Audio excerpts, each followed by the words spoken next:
All right, guys, all right. Oh, I can't see my grid. I can't see the grid.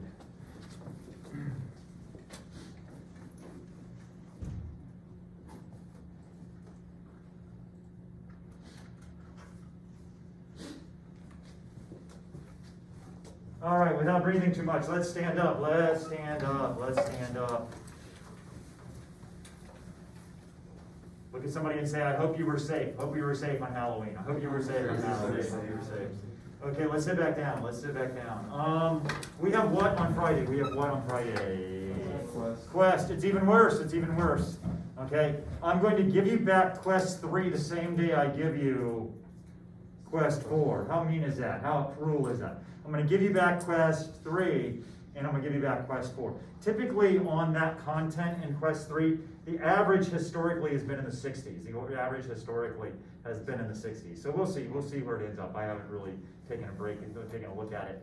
And typically it stays around there, and then I usually make some adjustments and things like that as it goes through the rest of the course. Because stuff doesn't get easier in calculus, it gets harder.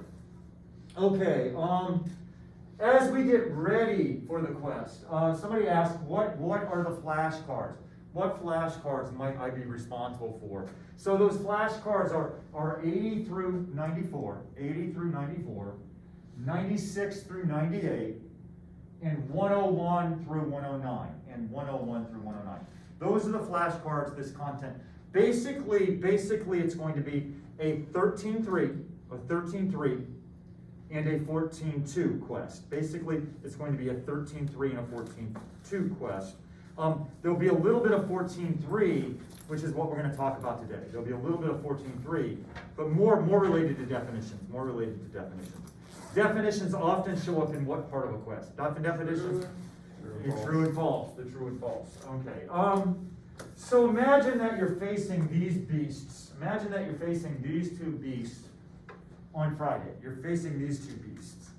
And the question is, does the limit exist? Does the limit exist? Does the multidimensional limit exist? And if it does, what does it go to? If it does, what does it go to? Now this is a much harder game than anything that we played up to this point in time. But remember our definition, at least we should remember our definition. I guess we'll find out on Friday. This would make a wonderful fill-in-the-blank kind of question. This would make a wonderful fill-in-the-blank kind of question. The limit as x approaches a of f of x equals L. Now notice x is supposed to be a vector, and a is supposed to be a vector. Okay, L is a real number. What did I just say? L is a real number. X and A are vectors. Okay, most of the time in this class, X will be XY and A will be A1, A2. We're going to keep it as simple as possible.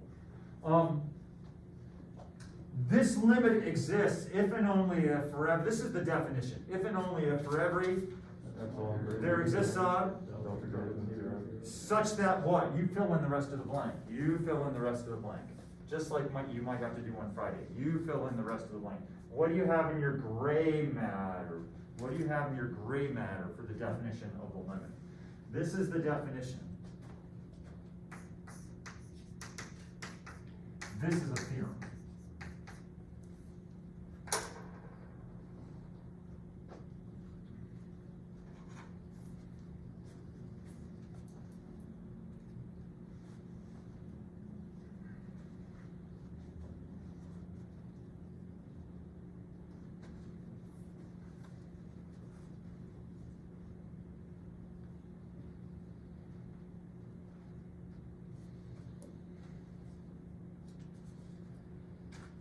Okay, this should be done by now on Friday if you were doing this. What would be if and only if for every epsilon greater than 0, you can show there's a delta such that if the norm of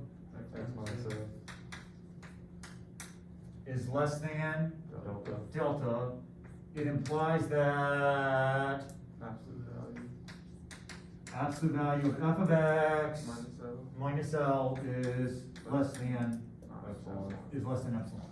Okay, that's the definition. Now let's visually think about it. If I'm thinking about, and you guys will be, if you're thinking about that vector x is just being x and y. If you're thinking about it, it's just x and y. It's two-dimensional.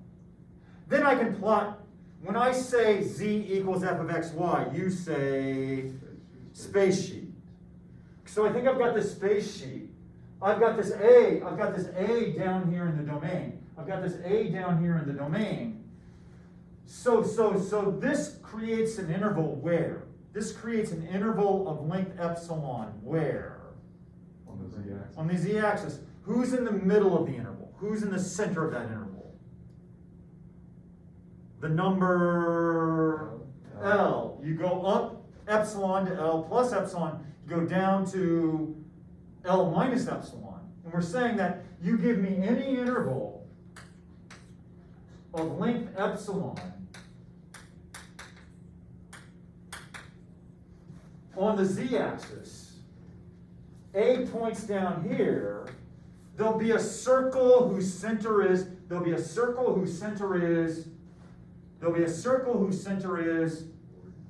not the origin, but A. There'll be a circle whose center is A of radius delta, so that if I pick an x that falls in this circle, that f of x should fall, f of xy should fall in this interval here. Now what happens as epsilon gets smaller? Then delta gets smaller too. Now how many people realize this is going to be a painful definition to try to use to try to show that something actually converges or not? I mean the limit converges or not, doesn't converge. So we have this theorem that comes in and saves the day that says the limit goes to L if and only if, now read this to me, the limit of, see, Dr. Warren's the same thing. No, it's not. What's different? The domain curve, we're saying the limit as x approaches A of f of x equals L, if and only if the limit along any domain curve also goes to L for every domain curve. Now, Dr. Warren, how do you get to be a domain curve again? Well, your domain curve, if you're a vector value function, and there's some C that actually hits you at A. There's some C value that actually puts you at A. So like for example, if I was drawing over in my diagram here, this could be like R of T. So something down here in the domain, and there's some value that points to A. Okay. So now let's use that on this limit. We're looking at, suppose you're facing this on Friday. Can you read it at home? Can you guys read that? Can you guys hear me okay through this mass? This mass is a little thicker. Are you able to understand me? Okay, are you guys able to understand me in here? Okay. So we're looking at the limit as xy approaches of y to the fourth, and then we got x squared plus y to the fourth. And we're asking, does this limit exist? And if it does, what does it go to? Something I could ask on Friday. Okay. I've got this other question, which is the limit as approaches, and I've got a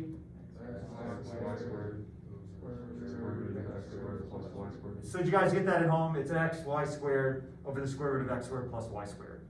Now here's the thing, guys. One of these limits exists and goes to 0, and the other limit does not exist. Imagine you're facing both of these on Friday.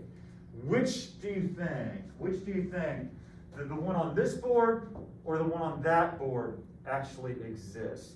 The one on this board or the one on that board actually exists? Because you're going to use two different techniques to attack, you're going to do two different techniques to attack these. This one actually does not exist. This one does exist. You're like, oh hell, Dr. Warren, they look like the same thing to me. How many people realize, like, if you don't get division by 0, you're golden? How many people realize that? How many people realize if you don't get division by 0 with a limit, you're golden? Because we have continuity. And how do we evaluate limits that are continuous? Just plug it in. How many people realize on Friday that's not going to happen? How many people realize, you're like, Dr. Warren, you're like, it's going to be something that's horrible. Now, if the numerator goes to something that's not 0, and the denominator goes to 0, what can you immediately say about the limit? Does not exist. But where does the denominator go? Where does the denominator go? 0. And you're like, oh, please don't let the numerator go to 0. Please, anything, make the numerator. But where does the numerator go? 0. Okay, and you're going to be facing these kinds of things. And how about here? Where does the denominator go? And where does the numerator go? 0. You're like, Dr. Warren, this is such a freaking obscure case. I hate these. Why would we ever study crap like this? Calculus is about limits, derivatives, and integrals. Okay, so you guys have me back. Let's go back to 235. What's the definition of the derivative f prime of c? What's the definition of the derivative f prime of c? What is it? The limit as x approaches c of f of x minus all divided by x minus c. If this limit exists, it goes to the derivative. Oh, look, where does the denominator go? Where does the denominator go? Where does the denominator go? Where does the denominator go? 0. Where does the numerator go? 0. Oh, the derivative is defined in terms of limits that are 0 over 0. How about our other derivative?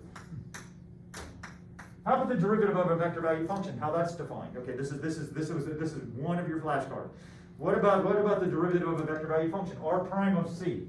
A vector value function is equal to the limit as c approaches c of r of t minus r of c all divided by T minus c. c. Where does the denominator go? Where does the denominator go? 0. Where does the numerator go? 0, but it's a 0 vector instead of a 0 scale. But it's still a 0 over 0 kind of quantity. It's a 0 over 0 kind of quantity. So this, even though this seems obscure in the limit section, you're like, seriously, Dr. Warren, you're going to give me these kinds of limits? Well, of all the limits you could give me, most of them are so easy. You're going to give me the 0 over 0. Guess how our derivative is going to be defined. I mean, if you just had to guess, if you had to guess how our derivative is going to be defined, it's going to be defined in something that's a 0 over 0. And that's where we're heading today. Okay, so we're looking at this. Now, this is the way I think. The denominator has a little bigger degree, and I've got a plus or a minus. And so I've got this plus, and then I'm looking at this. This doesn't have, I'm thinking that, instinctually I'm thinking, I can probably find 2 space curves where I can force this to go to 2 different numbers. I can probably find 2 space curves where this can go to 2 different numbers. Now I'm looking at this one. Because this is a plus, it's huge. Now if you look at the degree in the denominator, it's roughly a 1. We've got a squared, and you're taking a square root of a squared, which is like a 1. And in the numerator, I've got like a 3. You got this 2 times that. I'm thinking I might be able to pinch that guy. So which do you want to start with? You want to start with this one where we show it doesn't exist, or this one where we show it does exist? You guys pick. Which one? Which one do you guys want to pick? I guess you guys came to class, they didn't. So you get to pick. The one that doesn't exist or the one that does exist? Doesn't. Okay, let's go with the one that doesn't. Let's use this theorem. The limit exists if and only if the limit along every domain curve also goes to that same number. So you would never want to use this theorem. What did I just say? If you think it exists, you never want to use that theorem. Because you would have to show it for every domain curve. How many domain curves can we draw down here? Just sketch down here. Infinitely many. Do you realize why that would be a bad idea? Realize that would be dumb on a quest. Do you realize that would be dumb? Okay, so now, let's think about some domain curves that we could probably draw. My A is 0, so I need an R of t. Because it's only x and y, I only need 2 components. I need an x of t and a y of t. And I need some c where I'll hit my A 0, 0. What's maybe some of the simplest ones I could do? If you're thinking about it, T0. how about T0? You guys agree? Let's try T0. Would that be a legit domain curve? Would that be a legit domain curve? I need a C. Who would my C be? Who would my C be, guys, if I'm actually gonna slam that, to 0? 0. How many people are there? How many people are there? So then the limit, and I guess I'll call this curve C1. This is my first domain curve. Then the limit as xy approaches 0, 0 of xy to the fourth over x squared plus y to the 8th along this domain curve C1 would be equal to, what's the next thing you write down on Friday? What would be the next thing you would write down on Friday? The limit T approaches 0. The limit is t approaches 0. The limit is t approaches 0. Now wherever you see an x, you're going to put a, wherever you see an x, you're going to put a t, and wherever you put a y, you're going to put a 0. zeros. So you guys help me out. I would get a t 0 to the fourth, which is just like t times 0. And here I would get a T squared. t squared. And then I'd get a plus 0. Now this is the same thing. This is the same thing as the limit as t approaches 0 of 0 over t squared. Any real number times 0, any real number times 0 is 0, which is the same thing as the limit as t approaches 0 of 0, which is 0. So there's one domain curve. There's one domain curve.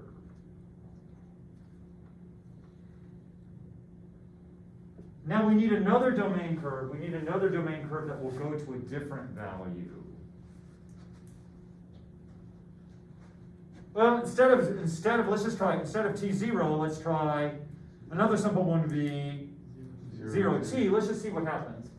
If I put a 0t, I'd get a 0, then I'd get a t to the fourth, and then I would get a 0 and a t to the eighth. But 0 times t to the fourth would be 0 times t to the fourth would be 0 over t to the eighth. Do you see how you're still going to get a 0 coming out of that? You see how you're so that's not going to work. That's not going to work. I need something that will actually go to a different number. Can anybody think of a second domain curve? Can we think of a second domain curve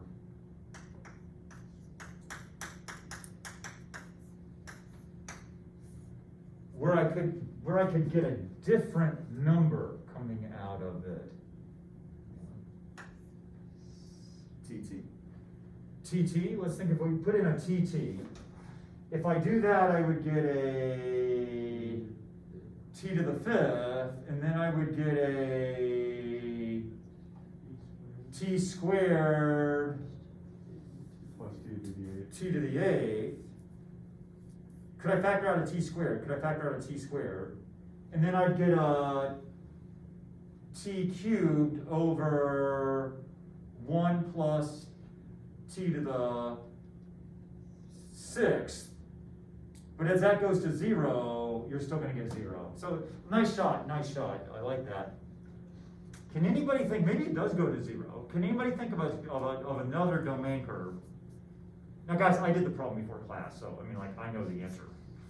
Can anybody think of another one that would actually maybe not hit 0? E to the T. E to the T. E to the T, E to the T. I like that, but I don't think you're going to be able to get that, Michael, to go to 0, 0. I don't think you're going to find yourself a C that'll work for you there. 2T0. 2T0? If I try 2T0, I think Brett will probably end up with the same thing where we'll probably get that thing driven to 0 there. So we've tried TT, we've tried 0T, we've tried T0.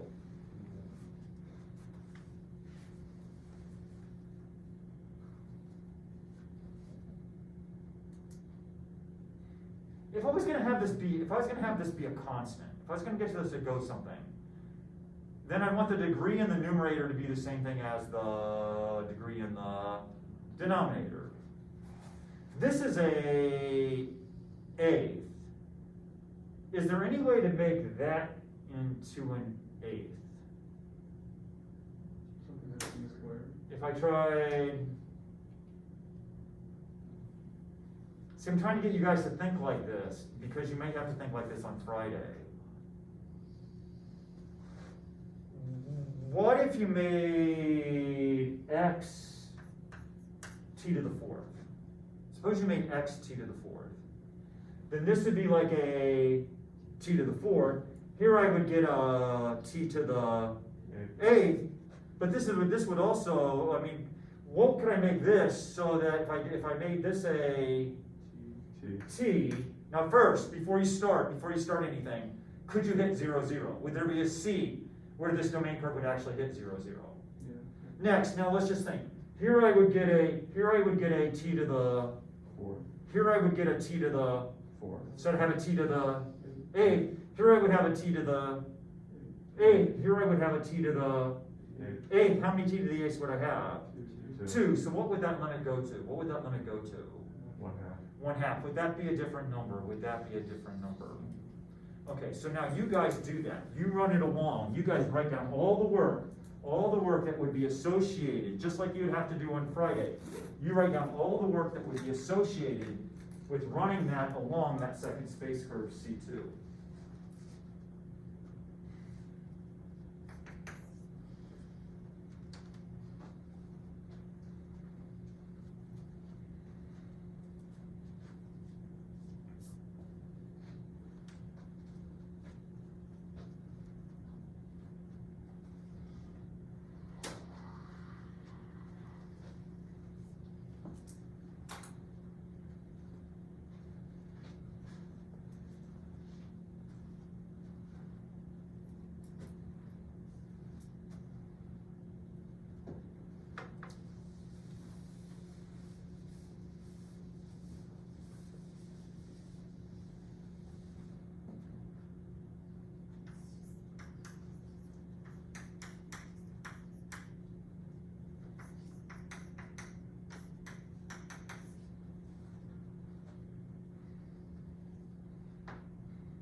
Okay, so if you were gonna do that, the first thing you would have to write down is what statement? The first thing you'd have to write down is what statement, if you're running along a statement.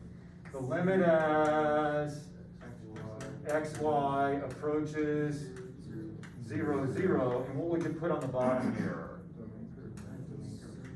The domain curve C2. And then you would have xy to the fourth divided by x squared plus y to the 8th. So you haven't thought much. The only thing that's changed is you put a C2. Now that would be, now you got to think. That would be the limit as t approaches 0. Now wherever you see an x, you're going to put a t to the fourth, and wherever you see a y, you're going to put a t. So then I would have a t to the 8th, and then I would have a t to the 8th plus a t to the 8th. And this is what you would have to do on Friday. But this is the same thing as the limit as I'm doing the minimal amount of steps. T approaches 0. T to the 8th over t to the 8th plus t to the 8th is what number? Is what constant? 1/2. And what's the limit of a constant? It's just the constant. And so that's 1/2. So what can you say then? What can you say about the original limit? What can you say then about the original? It does not exist. Since you have two different space curves, since you have two different space curves that go to two different numbers. You're violating this theorem, which we did not prove because of COVID.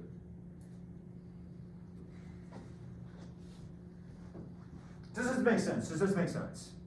So chances are you're going to be doing something like this on Friday. Chances are you're going to be doing something like this on Friday. Erase that.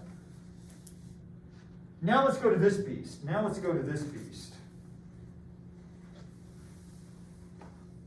I need some space.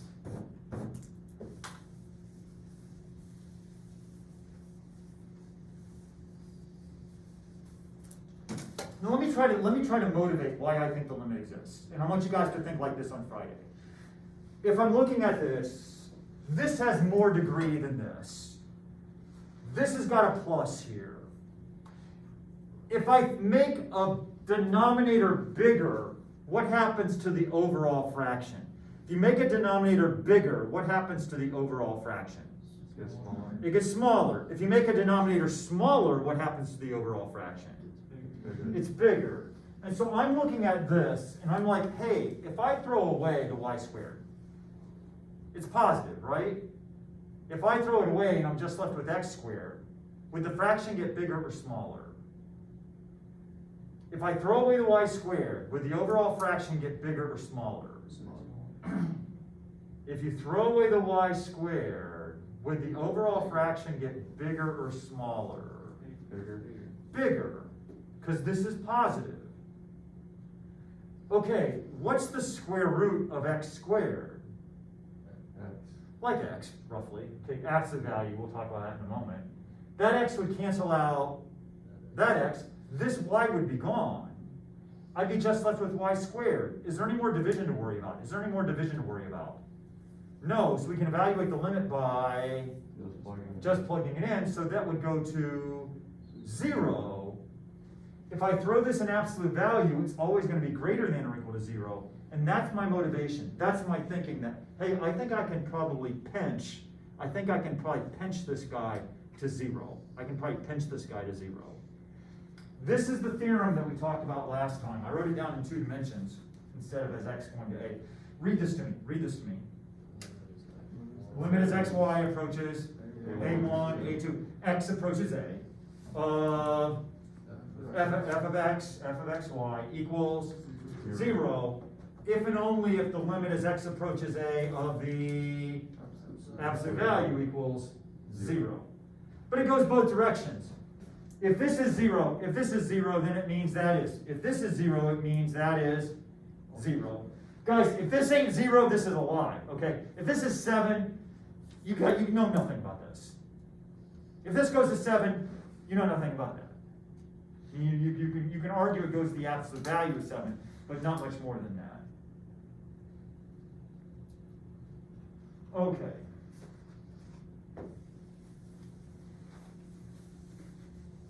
So, let me try to do this. I want to argue that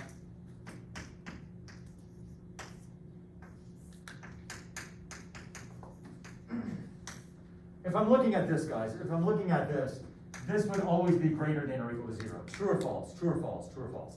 This would always be greater than or equal to. Do you agree or disagree?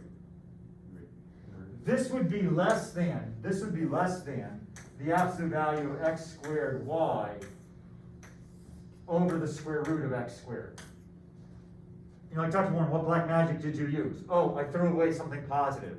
That would make the denominator smaller, which would make the overall fraction larger. Now here's, my students. This is something kids mess up all the time. And I'm trying to save you. And I'm trying to save you guys at home in the grid. What did I just say? Saving us. This is things kids mess up all the time. The square root, it's false, let's use apples. The square root of apple squared. And I see kids do this all the time. Oh, it's just equal to apple, Dr. Warren. It's just equal to apple.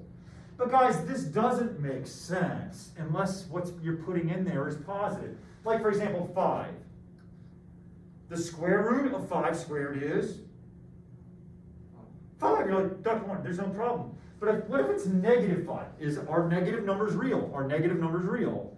So if you have apple being negative 5, apple's negative 5, is the square root of negative 5 squared equal to apple? Is it equal to apple? No. No, it's equal to 5. Not apple. So this is not equal to apple, but it's equal to the absolute value of. Put that in a box. Put that in a box.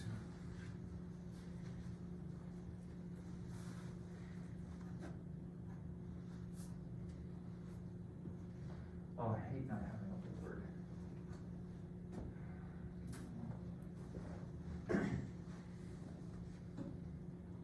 Okay, so this would be equal to,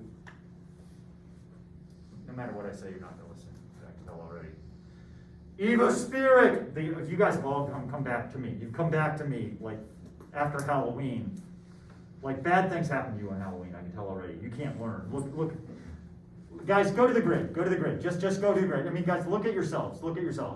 And I should take a picture of the room here. I'm a little afraid to move the camera you should just see the eyes of the people in this room. Everybody looks high right now. I'm looking around the room. Everybody looks high, like they smoked the joint right, sorry. I'm filming, it doesn't matter, why am I gotta delete every video I ever make, okay. Okay, nobody looks ready to learn. Do those eyes, Luke, your eyes, I can't even see your eyes. Raylan, I don't see your eyes. Ava, I don't see your eyes. Sean, I don't see your eyes. Nick, I don't want to see your eyes. Hey. Cameron's laughing, Nick. Cameron's laughing, sorry. Okay, all right. Okay, now make me number 1. Make me number 1. Dr. Warren, what are we doing again? We're trying to show this limit goes to a real number, that it does exist. And I'm going to try to use pinching theorem. The square root of x squared is not x, but the absolute value of x.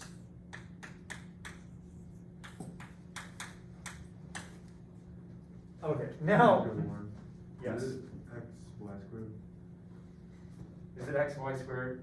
God bless you, David, thank you. No wonder you guys can't, no wonder you look confused.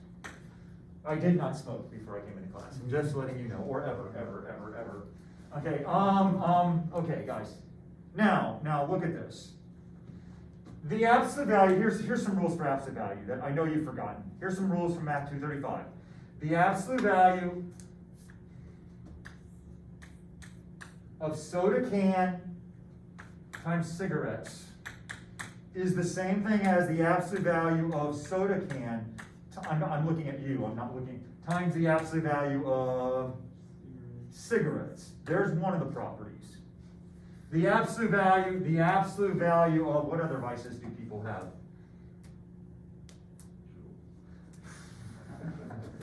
Okay, cookie over cheeseburger.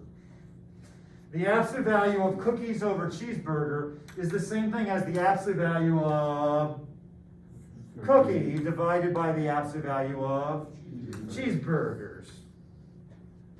Here, the absolute value of smiley face plus ice cream cone. There's another vice. That's the absolute value of smiley face plus ice cream cone. You want to say, after seeing all these properties, is equal to the absolute value of smiley face plus ice cream cone, but that's a lie. It's less than or equal to.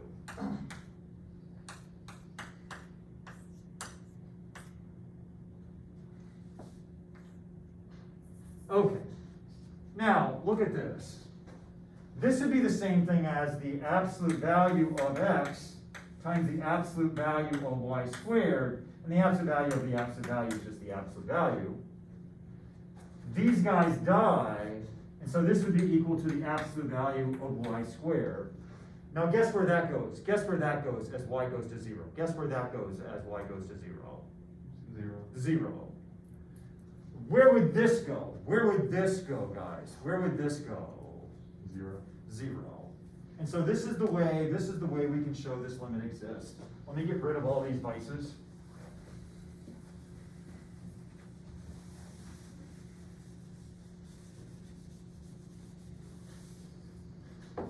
devices.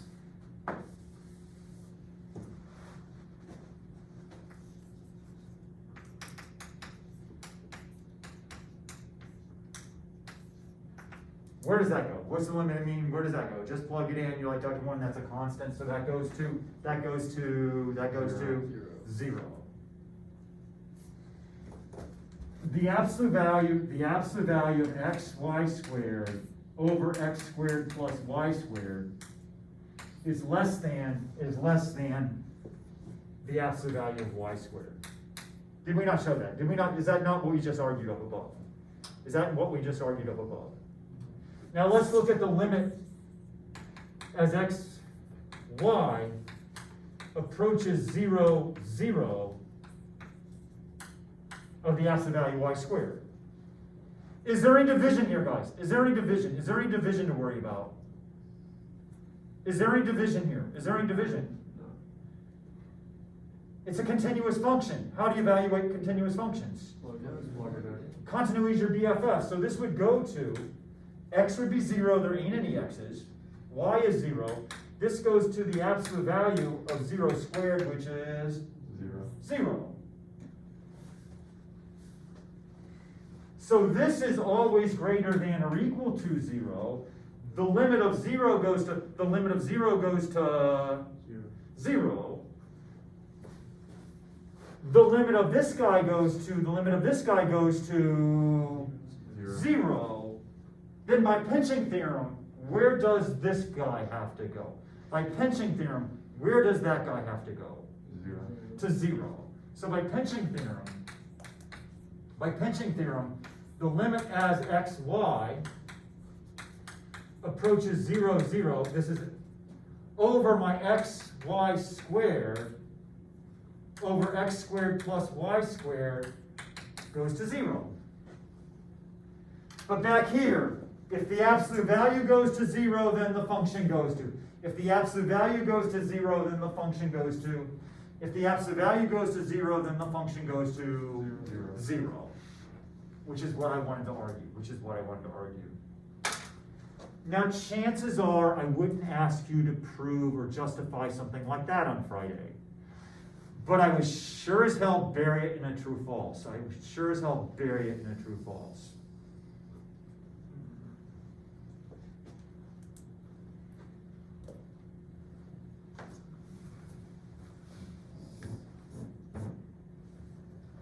Okay.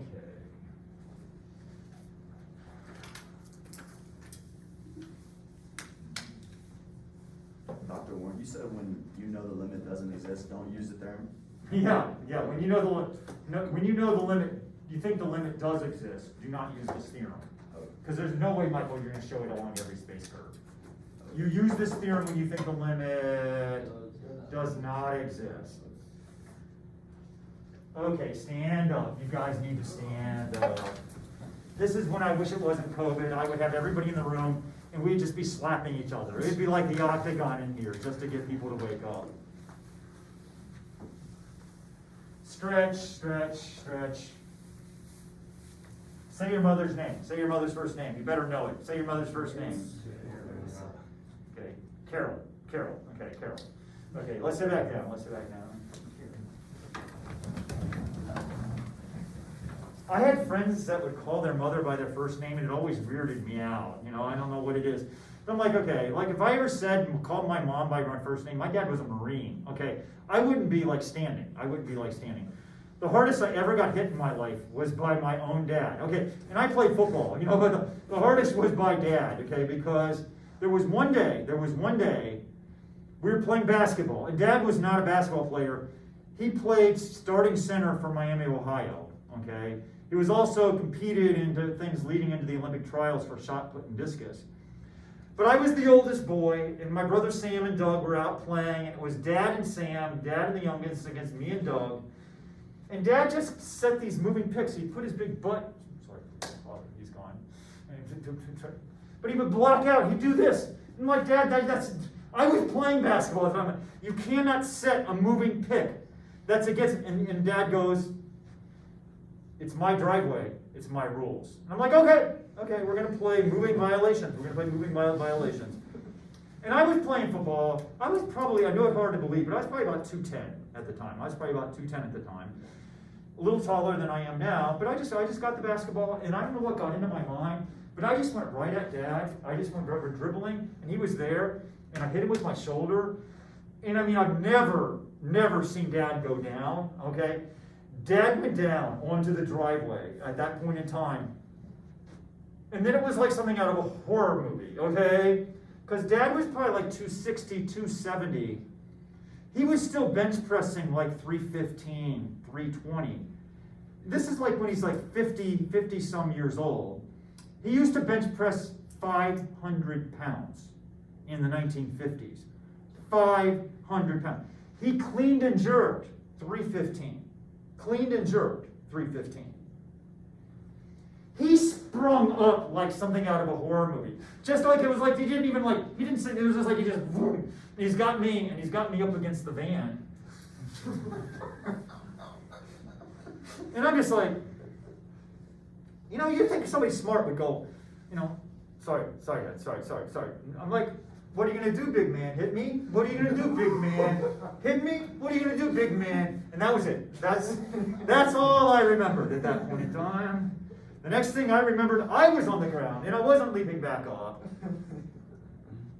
Okay, and you're like, Dr. Warren, I feel like that in your class all the time. That's the way I feel. I feel like you've just knocked me out. Okay. You think now? Well, here we go. We're ready to define differentiability in higher dimensions. You're like, oh no. We're ready to define differentiability in higher dimensions. We're ready to define the derivative of a multi-dimensional function, where the domain has more than one independent variable. Calculus is about, nobody's awake. Calculus is about limits, derivatives, and integrals. Oh my, you guys are, yeah. Everything seems to be defined in terms of a limit. Do we now have a limit well defined in this class for multi-dimensions? You're like, I hate it, Dr. Warren. For every, no, epsilon greater than 0, norm, okay. We've got a limit defined. How many guess, like, the derivative might be defined in terms of something that might be a 0 over 0 limit, just like we were investing all of this class into 0 over 0 limits. So let's just think about it. I've got this limit. I'm just going to think about this. Suppose if I can't understand it with 2, there's no way I'm going to understand it with 3 or 4. I'm thinking about the limit as xy approaches a1, a2. I got my function here. What do you think is going to happen? I mean, what do you have to guess? I mean, like, what do you think is going to be involved in this definition of the derivative? What else do you think you might have?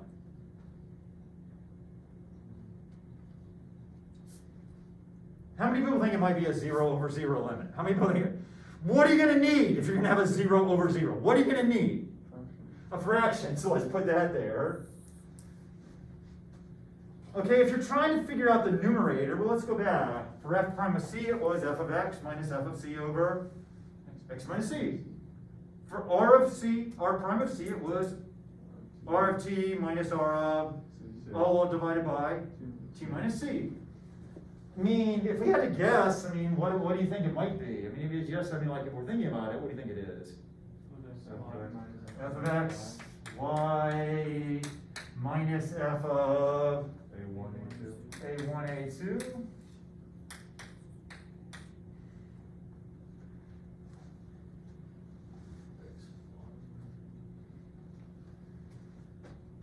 Okay, and then you're like, xy minus a1, a2.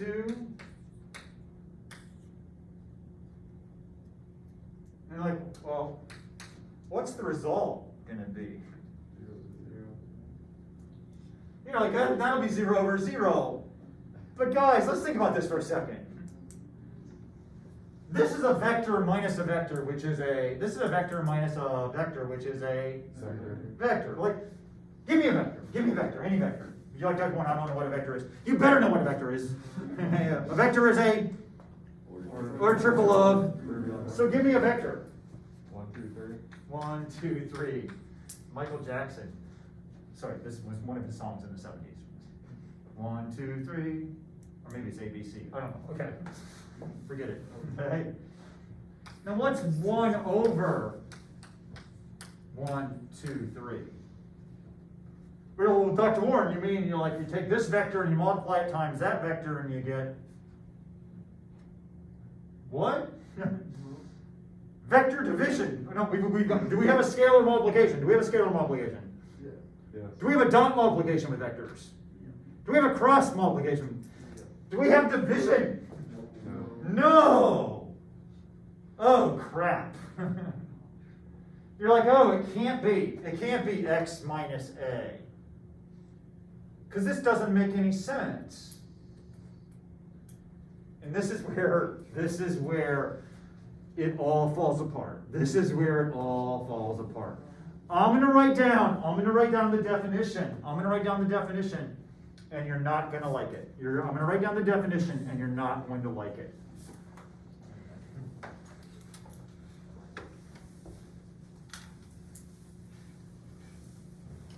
But before I do that, I'm going to motivate it with this.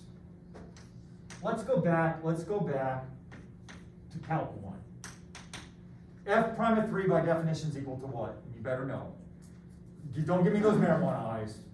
F prime of 3 better be equal to what? 0. No, that's not the derivative of 3. By definition, F prime of 3, it is marijuana, okay. It is equal to the limit, oh my gosh. Calc is about limits. X approaches, and who is the C? And then we got a f of x, all divided by, okay, so if the derivative exists, this limit goes to a real number, and we just use this symbol to represent this real number. Okay, would this imply, Dr. One, stop it. The limit as x approaches 3 of f of x minus f of 3 over x minus 3 minus f prime of 3 would go to 0. Would that imply, I mean, if this exists, would that imply this goes to 0? Yeah. Okay.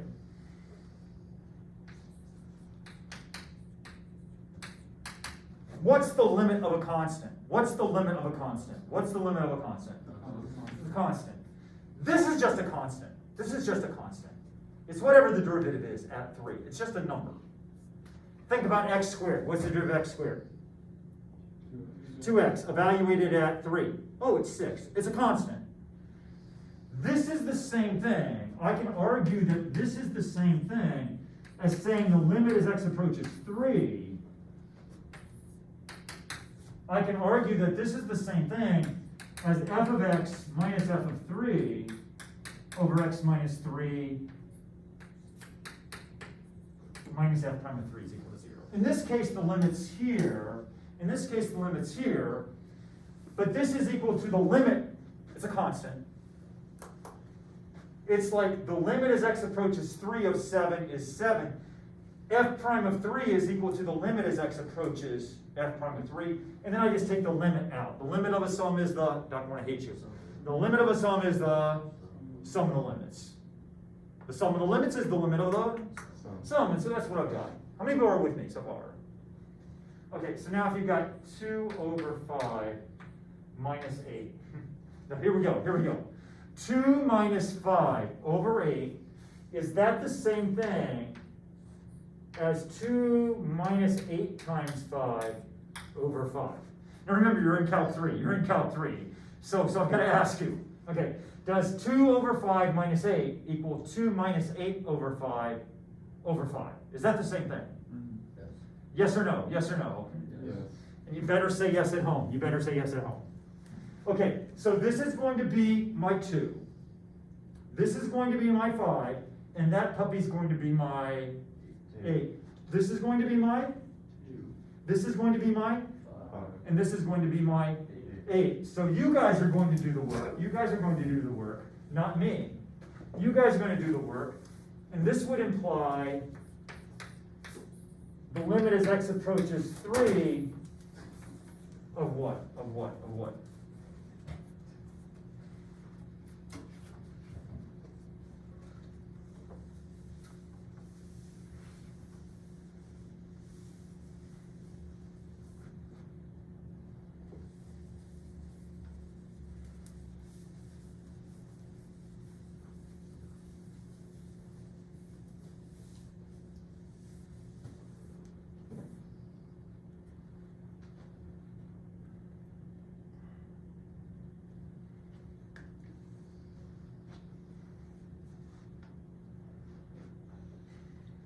Okay, let's see what you guys have for me. Let's see what you have for me. First of all, what's over here? What goes on that side? What goes on this side? What goes on this? What's it equal to? What's it equal to? Equals 0. Equal to 0. So it's equal to 0. What do you have in the bottom? What do you have in the bottom? X minus 3. What do you have in the numerator? What do you have in the numerator? F of x minus f of 3. Minus f times 0 to 3 times x minus 3. Times x minus 3. Awesome. And so for you guys at home that can't see this, I'm going to read this off. The numerator is f of x minus f of 3 minus f prime of 3 times parentheses x minus 3, all divided by x minus 3 is equal to 0. Are you guys following? Are you guys following so far? If the limit of a function goes to 0, then the limit of the, if the limit of a function goes to 0, then the limit of the absolute value also goes to 0. So this would imply that the limit as x approaches 3 of the absolute value of f of x minus f of 3 minus f prime of 3 times x minus 3 over the absolute value of x minus 3 would also go to 0. Now, who had Calc 1? Who had Calc 1 in here? Who had Calc 1 in here? Who had Calc 1? David, I know you had Calc 1. Yeah, who had Calc 2? Who had Calc 2? How many people were happy this wasn't our definition of derivative? How many people are like, okay, how many people are glad that we weren't working with that for our definition? How many people were happy with that? How many people were like, Dr. Warren, I'm so glad. It was just this. But I've got to ask, if this is true, is this true? If this is true, is this true? So we could have used this as the definition. We could say f is differentiable at 3, say that. F is differentiable at 3. If and only if there exists a real number, we'll call it f prime of 3, where this limit goes to 0. And while this is not extendable, it's fine for vector value functions, but it's not fine for functions of vectors. Do you see the difference? Do you see the difference when I say that?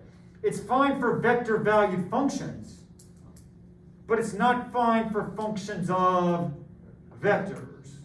It's fine for r of t, but it's not fine for f of x. However, this has a beautiful extension. This form has a beautiful extension to higher dimensions. And that's where we're going to go right now. What did I just say here? What did I just say? And guys, there aren't any other teachers other than me that will walk through this to get to this. Most of them will just write down. That's not true. I'm taping this. I'm sure there's other teachers somewhere, but not many. Not many.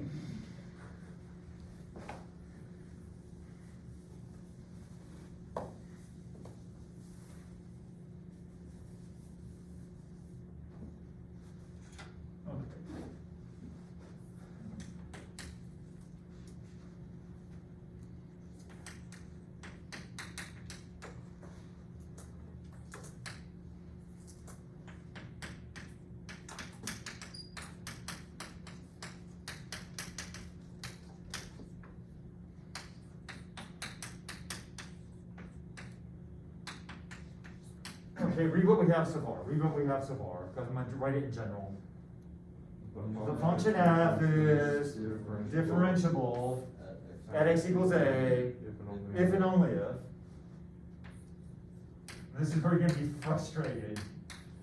Okay, read that. There exists a D that's a vector. What's a vector again? Ordered triple of three real numbers. And most of the time it'll be an ordered couple. It's because we're gonna have our functionally be x and y. And then what's that? What's that word, guys? What's that word? Such that.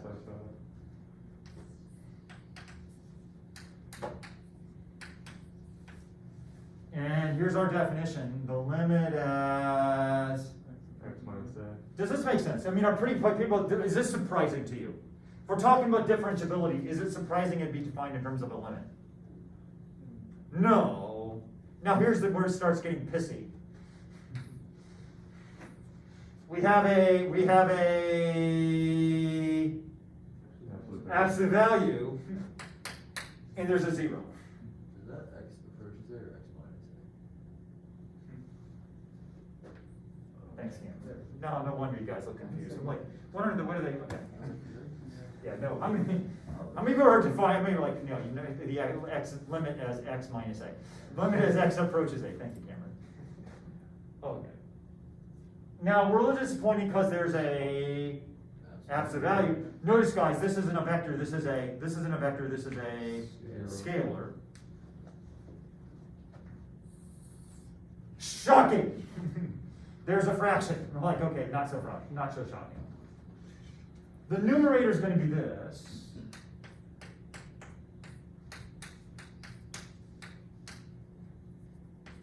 Now that is a minus. You know, like with Dr. Warren, you know, that kind of makes sense, right? I mean, if you look there, I mean, just look at where we look at, is that okay? Then we would have a minus. Now let's come back over here. Here we had x minus 3. This was x going to 3. What do you think we might have here? What do you think we might have here? X minus a. And you're like, ooh, yuck, yuck, yuck, yuck, yuck. Wait, this is a vector minus a vector is a vector, but this is a real number, and that's a real number. So let's think, did we ever have stuff like this? Have we ever had crap like this? 5 plus the vector 1, 2, 3. Have we ever seen crap like this? Please say no. Please say no. Please say I've never written anything down. Because this is a scalar plus a vector. We've talked about a scalar times a, but never a scalar plus a vector. This is a directed line segment. This is a scalar. Oh crap. Okay. D's a vector. D's my derivative. I got a vector, and I want a scalar. Okay, well I've got my scalar vector product. A scalar times a vector is a, I don't know, Dr. Warren. A scalar times a vector, you should know, is a vector. Nope, not gonna work, not gonna work.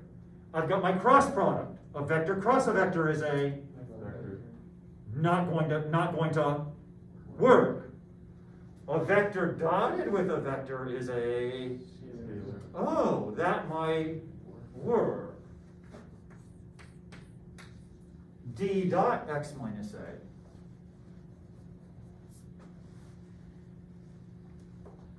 Now let's look at the bottom. Let's look at the bottom. We've got the absolute value of x minus a. And you're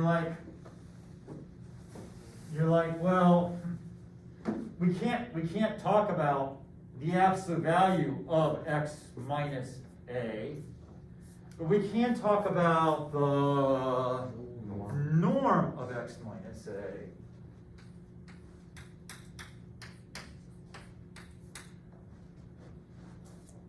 Is the norm of a vector a scalar or a vector? So this would be a scalar. This would be a scalar. This would be a, and this would be a scalar, and this is a, at least dimensionally, or is everybody kind of in the game? At least dimensionally is everybody kind of in the game? Okay. Now, let's just see. This is the definition.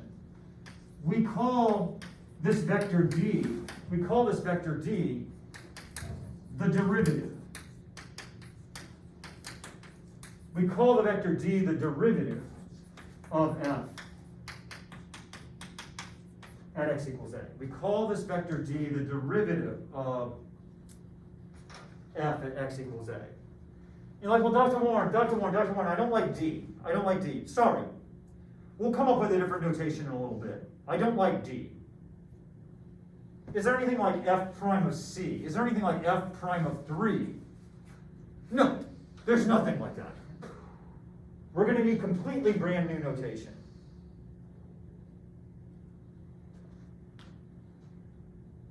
Okay, well, let's see. Where does the denominator go as x goes to a? Where does the denominator go as x goes to a? Where does this term go as x goes to a?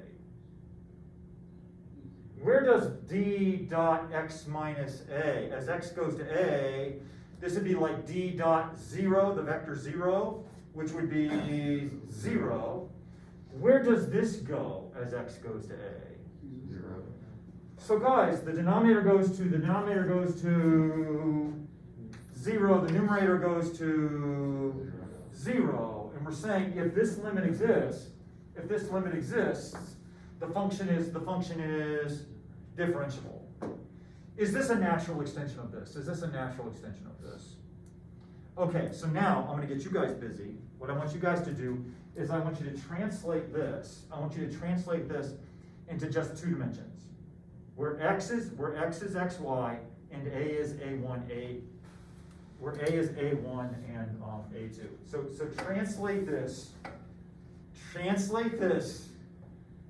and blow out the norm, Just write it down as a regular norm, kind of, the square roots of things squared.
I just can't do social distancing very well at all. I just can't help myself but want to be around you guys. The 6 feet limit is just killing me. I wish I could be like a ghost and float into all of your rooms on the grid and just be seeing what you're writing down right now. For sake of time, guys, it would start off with a what? A limit. And then we would have xy approaches. A1, A2. Now let's deal with the denominator first. All the way over here. We would have a square root of, now you guys help me out. How do you do vector subtraction? This would be xy minus a1, a2, which would be x minus a1, and then y minus A2, you're taking the norm. How do you get the norm of a vector? Square them and add them together. So this should be the square root of x minus a1 squared plus y minus a2 squared. Did anybody get that? Did anybody get that? Did anybody get that? Just Stuart, just Stuart. Okay, so how about up here in the numerator? How about up here in the numerator? What are we going to have? How about up here in the numerator? What are we going to have? F of y minus f of... Now you guys help me out. You guys help me out here. Let's do the dot product. Let's do the dot product. I would have D1 times x minus a1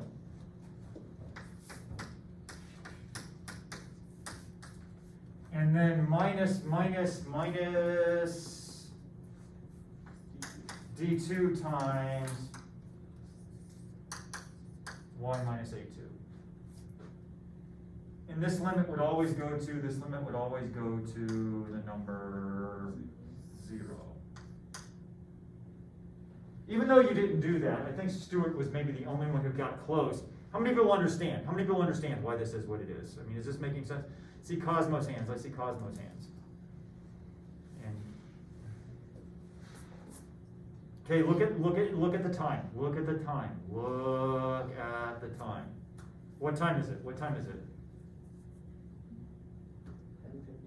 What time does class end? What time does class end? Dr. Warren, and remember you always let it out at 45. Remember you always let us out at 45. Okay, stand up. You guys have to stand up. Look at somebody and say, this sucks. This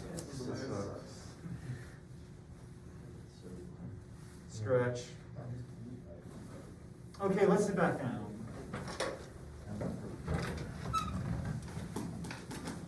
Okay, guys, I'm sorry, I'm a geek. I'm sorry. To me, this doesn't suck. To me, this is beautiful. To me, I'm just like, this is such an incredible extension of the derivative to higher dimensions. It's really beautiful.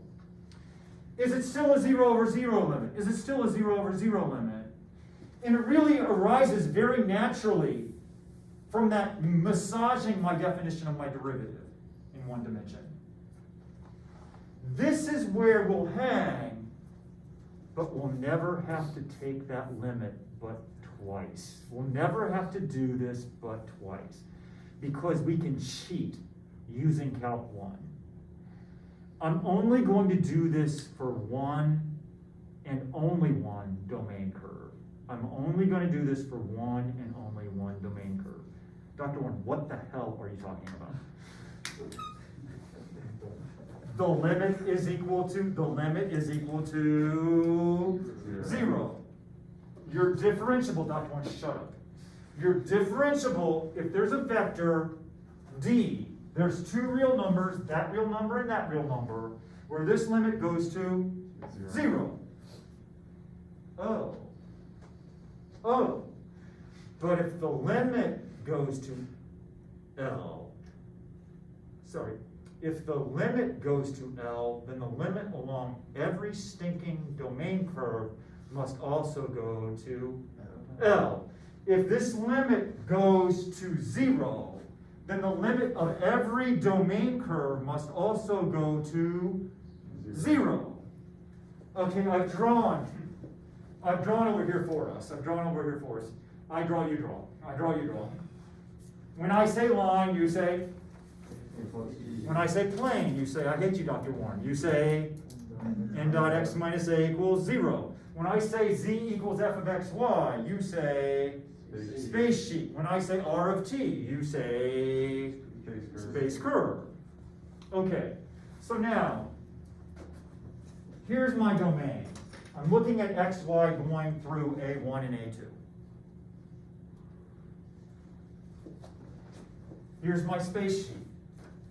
Now the limit along any other domain curve down here, the limit along any other domain curve, R of t, the limit along any other domain curve that runs through A1 and A2, so there's a C which is equal to A1 and A2, just like we were doing in the first part of class, just like what we were doing, then the limit along this domain curve must also go to 0.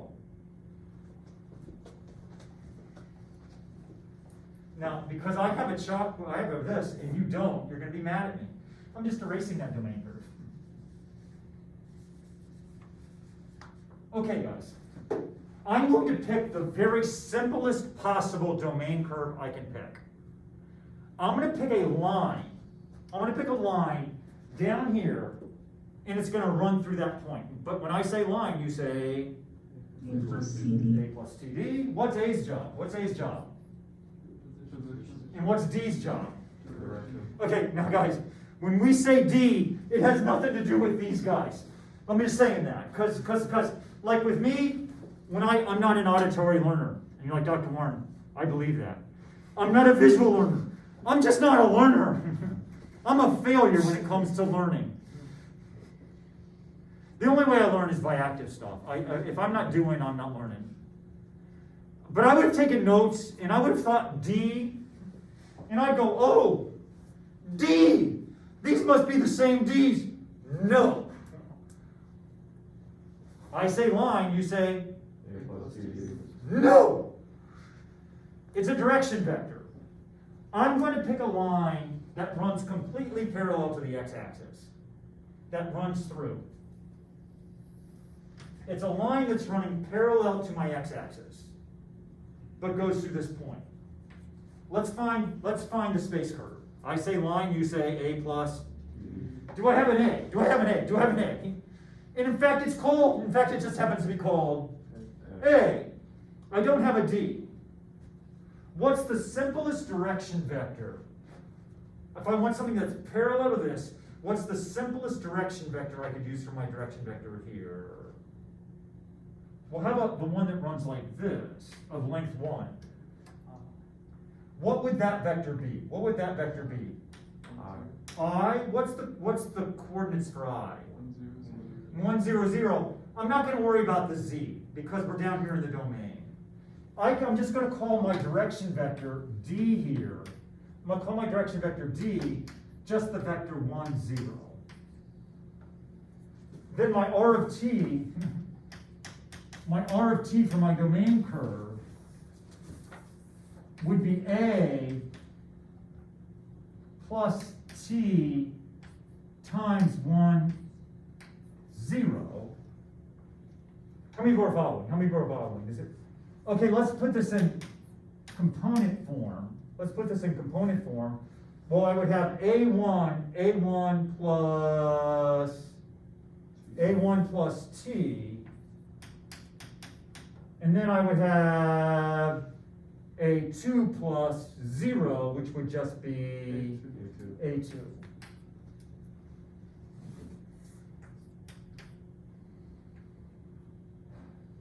Who's my C? Who's my C that would actually run through the point A? Who's the C? We need that. We need that if we're going to do run it along the space curve. Who's the C? Who's the C? 0. Okay. What we're going to do on Wednesday, okay? So while the definition of differentiability is going to be on the quest, the differentiability is going to be on the quest. The partial derivatives are not. Because I just didn't get to them today, and I don't want to have something I teach the day before the quest be on the quest. But I'm gonna just, if I ran this along a space curve, question, would this still have to go to 0? If I ran it along the space curve, would it still have to go to 0? Now notice what happens along the space curve.